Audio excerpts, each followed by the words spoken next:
Manel Kape versus Asu Almabayev. Who's going to win this fight? Well, before we talk about who's going to win this fight, let's take a look at their latest performances, in which Manel Kape and Manel Kape, in which it was a very boring fight. There was no action at all after all that hype. But Manel Kape won by decision. But did he really win? Because after this fight, he got kicked out of the UFC. And after this, Manel Kape went on to fight Bruno Silva, in which Manel Kape started off great, landed some great combinations, put a lot of punishment on Bruno Silva, and the rest see enough and stopped the fight in round 3.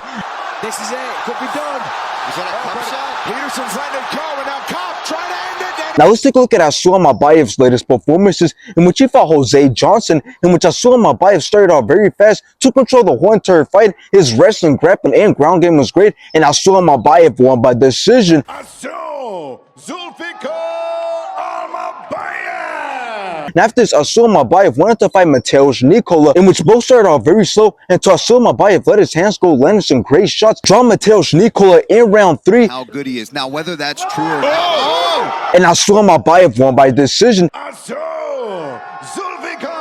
And based off the latest performances and skill, I got Asu Almabayev winning this fight. Now, this fight is going to be a really exciting fight because both men are very dominant in what they do. So we're going to have to see who can beat who using their styles and game plans. But what makes it harder to tell is the two different styles that both men have, as Manel Kape is a very dominant striker with a lot of power, and Asu Almabayev is very dominant when it comes to wrestling and grappling, as he is very good when it comes to controlling his opponents. But now let's talk about how this fight's going to go. Well, it's pretty obvious that on the feet, this fight favors Manel Kape because he is quicker on the feet, and his speed and power allows him to get things going on the feet. And when he does, he can hurt and break anyone down. And as for Asu Almabayev, well, he can be on and off with the striking. He can either be very dangerous or he can be very slow and patient. So that's why I believe that he doesn't stand a chance on the feet, because he doesn't stay as busy compared to Manel Kape. But where Asu Almabayev can turn things to go in his favor is when talking about him looking to take the fight to the ground, because he has the wrestling and grappling. So we'll just have to see if Manel Kape can survive against the takedowns that are coming his way, which I believe that he can. And I also believe that Manel Kape does piece up Asu Almabayev on the feet. So I got Manel Kape winning this fight, and I do believe that this win is going to get him closer to fighting for the title, which I do believe that he gives a lot of guys in the top 5 a very hard fight because of his amazing striking skills that come with crazy speed and power.